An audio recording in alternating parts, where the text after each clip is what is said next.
Let's have a look at what's happening in the business world, joined now by our business reporter, Kopano Gumbi.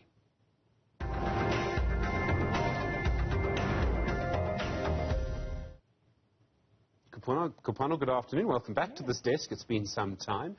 You bring load shedding with you, I'm afraid. I'm joking. The load shedding was here long before you. It's been with us for 14 years. A big update from Eskom today. Absolutely, Stephen. 14 years and counting, it looks like. The latest state of the system update from Eskom, giving us a sense of how they're faring and how the maintenance of the plants is going. In fact, we have a conversation now. We're joined by the new and acting Managing Director of Generation, Mr. Rhulani Mathebula, who's joining us now. Mr. Mathebula, thank you so much for your time. From what you presented today, Eskom's situation seems to be deteriorating. Our energy availability factor is decreasing. There seems to be more days of load shedding and more unplanned breakdowns. And not to sound alarmist, but should we be concerned that there is a risk of total blackout anytime soon? Yeah, the reason why we have, and good afternoon to your viewers, the reason why we have load shedding, it's mainly to prevent blackout.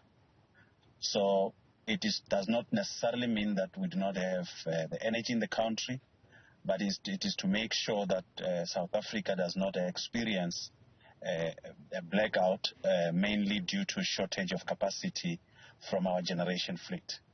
So in terms of what you spoke about, whether in terms of the state of our generating units, indeed there is a lot of work that is required for us to make sure that these plants actually return to its most predictable state.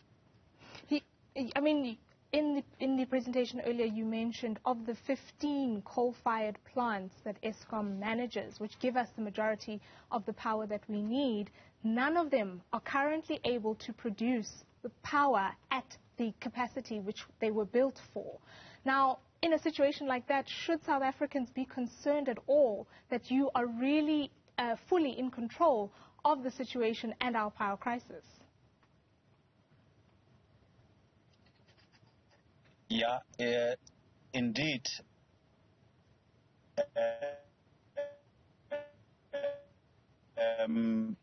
The reason why this generating it varies. Some of these reasons, actually all of the reasons why these generators are not doing full capacity are known to us.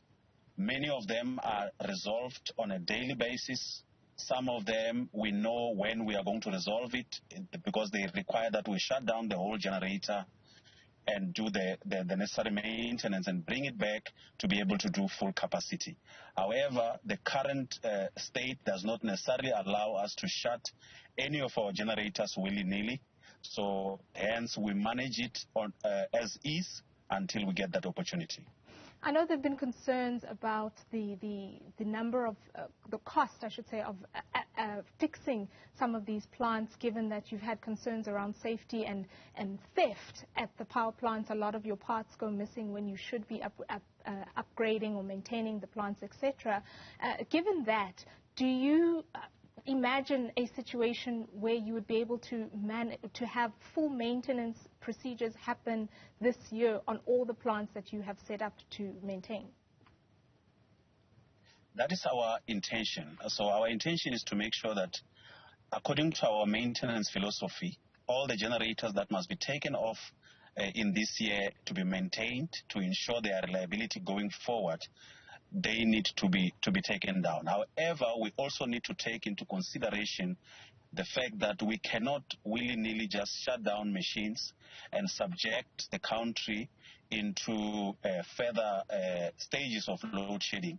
We need to manage this. So we employ our risk management processes to make sure that the generators that have got statutory requirements, that have got critical defects, they are the ones that are taken down first before we take the others with lesser issues that requires maintenance. Last year, Eskom recorded 65 days of load shedding. Now, this is the second highest number of days since load shedding started. And this year already, we've already seen 32. We're going into the winter season. I know you have scenario plans. Maybe you could just talk us quickly through what you expect from some of those scenario plans you've put forward. Yeah, our planning scenarios assume an amount of unavailable capacity on the grid at a given time. What normally happens is that during summer period, we take down most of our generators to do maintenance, because in summer the demand is lesser compared to winter in our country. So now in winter, actually many of the machines that are meant to return to support the winter period are returning as we speak, and in the coming 2 weeks, to make sure that we are able to meet the capacity of the country. So what you are seeing currently with the kind of load shedding that we are implementing, you will realize that it is not in a similar fashion that we used to do it previously. So we are implementing load shedding during peak time, because the winter peaks are too steep compared to the summer peaks. So there is a lot of demand that we need to meet between 5 and 8 o'clock in the evenings compared to what we need to meet in summer. So hence we meet that demand by reducing what we supply to the country. Mr. Mathebula, I know that Eskom have been very clear that they need between 4,000 and 6,000 additional megawatts of power in order for us to mitigate against some of the load shedding we experience. But in a situation where you had that power tomorrow, would Eskom's grid be able to get that power on its grid and into households as quickly as we could generate it? Yeah, you must remember that our own capacity as Eskom, what we have shared with the country is that we were unable to dispatch 27% of what we were supposed to be able to dispatch. And that is about 12,000 megawatts. So already our grid is built to be able to accommodate that. The only unfortunate thing is that currently Eskom is unable to dispatch that energy. So 4,000 will not make a difference on whether the grid can handle it or not. So if the 4,000 that we need, it's on an environment where our transmission lines are, it will indeed be accommodated on our grid, because our grid do have that capacity.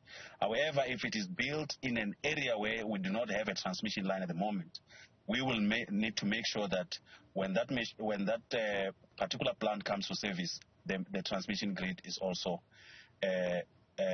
available. Many have said that the challenges that Eskom faces are much more operational and financial than they are political risk challenges. I wonder, if you were to look at the finances of Eskom, how much money would you need right now in order to do the maintenance and fix Kusile and Medupi and get all of that power on the grid? Yeah, I do not think that there will be a need for us to talk about Medupi now. I think the work that we needed to do at Medupi, we believe that we have done it. Medupi's reliability has improved tremendously, except the fact that we had the failure that we had last year on Medupi 4, which we are working to return into service. However, the rest of the 5 units at Medupi have been running reliably since we implemented the defect correction that we did in the past year. So in terms of our maintenance regime, on a year-on-year basis, we need a budget of up to 12 billion rand to make sure that the units that are scheduled to go on maintenance, they are actually maintained. And currently you spend 7 billion on just the diesel that you need to run the open cycle gas turbines, correct? And unfortunately, that is the situation that we find ourselves in. And we also realize ourselves that due to us trying to meet the demand of the country with the current state of our plant, we find ourselves in a situation where we need to decide, where do we spend the money? whether you take the money, you shut down the generating unit, it takes you 60 days to bring the machine back. Will that mean that in that 60 days now the country should be on stage 6? So maybe we need to apply our risk management, make sure that we meet the demand of the country at a certain level at this time while we do maintenance at a paced or phased rate until we can recover all our generating units. You also have several challenges, not just at the national grid level, but the municipalities remain a significant challenge to you. When you look at what's going to happen in this winter season, can people who live in municipalities that owe a lot of money to Eskom have a little sense of security that they won't have their lights cut off? I think the reasons for cutting off electricity obviously varies. It's a case-by-case situation, and I believe that the municipality that have realized their power being cut most of the time, they know exactly what were the circumstances at the time. But in terms of our infrastructure it's available and reliable to ensure that when the generating capacity is available, it is dispatched to our people. Rhulani Mathebula, thank you so much for your time this afternoon. That is the Acting Managing Director for Generation at Eskom.